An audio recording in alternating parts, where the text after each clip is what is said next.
Hello everyone, my name is Marjana Westergren and I will tell you a little bit about evolutionary potential in a natural beech population. Now this is a beech population that you will hear a lot about in the next days, especially tomorrow, and on Wednesday you will be able to see the footage from the stand in the virtual excursion. Now what we have done differently compared to the LIFEGENMON studies is that we have used a higher number of molecular markers and that we have phenotypically assessed all the adult trees on the 1 hectare plot. Evolutionary response can be measured in different ways. Probably the most intuitive way is measuring evolutionary rate, which is the change in a phenotypic trait value divided by the time it took for this change to occur. There are also selection response and selection differential, but all of these three measures are confounded by one or more of the following factors, which are the generation time, heritability, phenotypic variance, and phenotypic mean. But there is another measure of evolutionary response, and that is the selection gradient. The selection gradient is the regression coefficient of relative fitness on a trait, and in addition that it is not confounded by the previously named factors, it can also determine the direction and the pattern of selection. A significant selection gradient can make a population evolve, but only if the target trait is heritable. Our study system was a 1 hectare plot established within the LIFEGENMON project. The plot was located in an even-aged beech stand. The adult trees are 70 to 90 years old, and the natural regeneration was at the time of sampling 5 to 10 years old. On the 1 hectare plot, there were 251 adult trees and 4 regeneration centers with 50 seedlings each.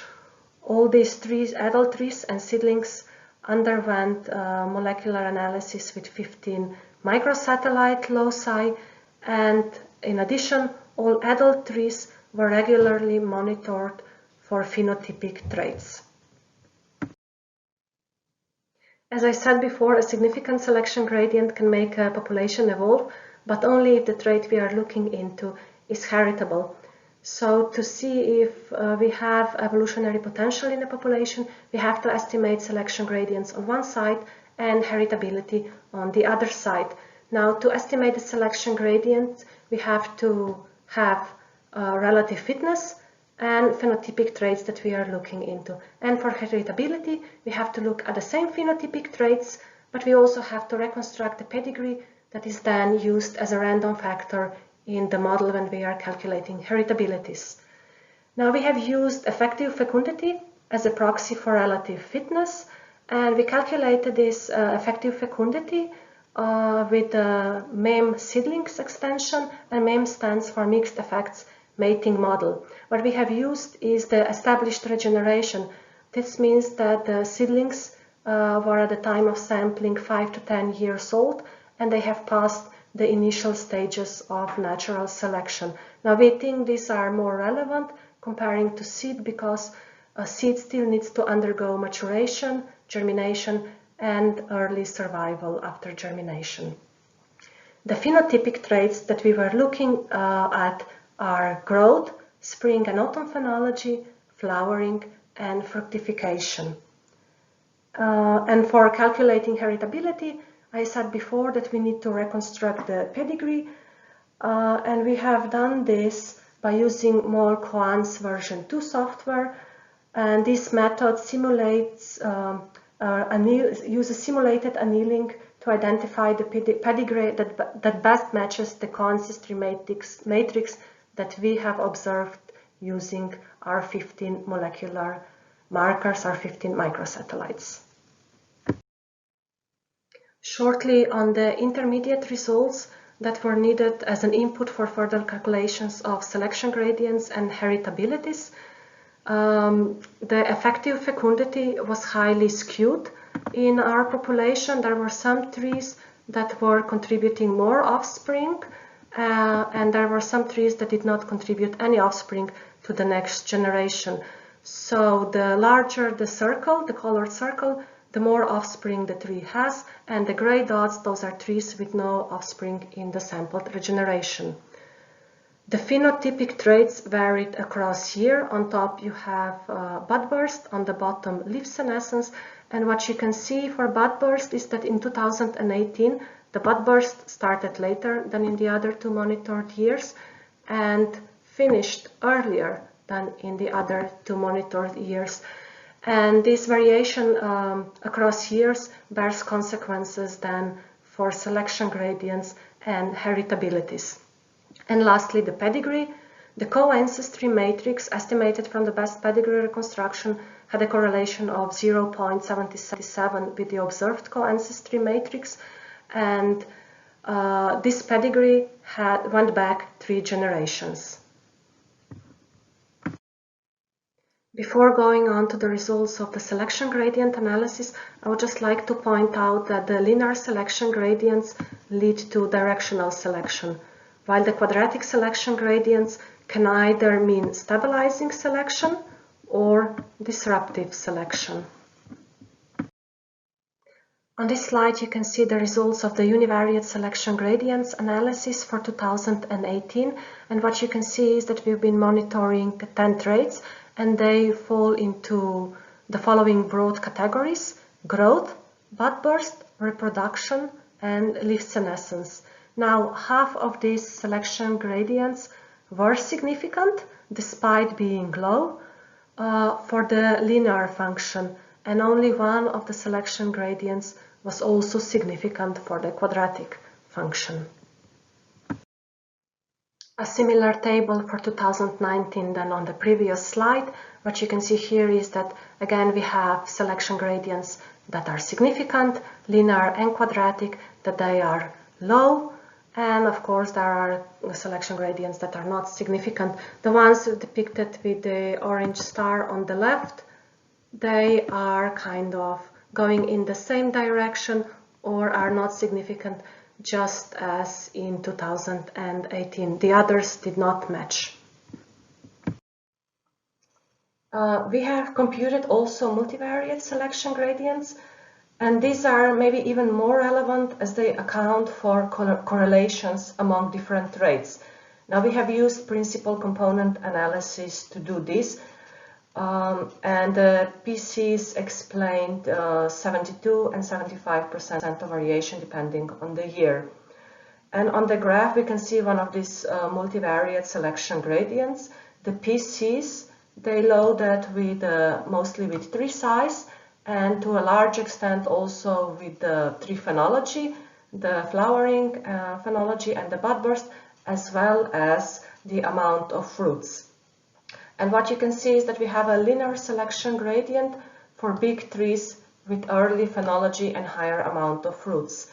And the selection gradients or directional selection for big trees is quite common in forest trees.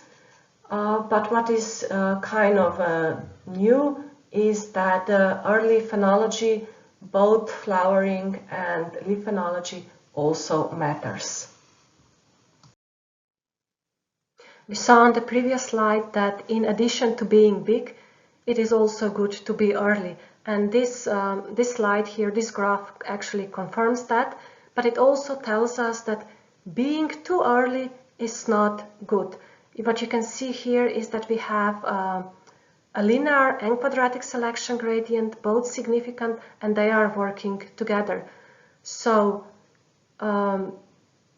you should be early, but not too early, and this is probably because there are late frosts occurring at the plot, and we just had one of those late frosts in the spring in 2020, which damaged leaves on some of the monitored trees. So what we have here is a form of stabilizing selection, but also with a directional component. Going on to the results for heritability, what you can see here is that all heritabilities are significant. They are low in general, but for the duration of the growing season, their heritability is actually quite high. And heritabilities for 2019, well, again, they are all significant. They are low.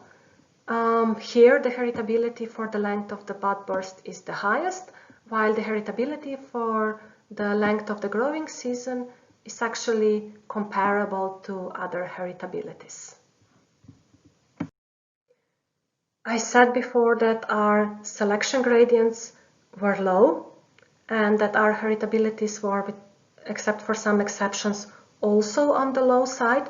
But if we are comparing this with other studies in other organisms also, we see that our selection gradients are okay, they are within the range of other selection gradients, and our heritabilities are right in the center of heritabilities that were calculated from field conditions with Bayesian methods. But we also have the length of the growing season here, very high heritability, and the duration of bud burst, also a very high heritability. To conclude, we have significant selection gradients for tree size, for phenology, both the reproduction phenology and the leaf phenology, and also for the amount of roots. Now, all the traits we have examined are heritable, although heritabilities are generally low, especially when comparing them to the results obtained from the common gardens. Both selection gradients and heritability also changed across the 2 years we were following them, and this probably depends on the environment. So it is very difficult to make any kind of conclusions on the strength and the direction of selection based on our results. To get a better insight, we would need to do the same kind of studies for a few more years at least. And with that, I would like to thank you for your attention, with special thanks to Ricardo Alia for the discussions on the animal model and the heritabilities, and the LIFEGENMON project and the research program at the Slovenian Forestry Institute for financing this research. Thank you very much.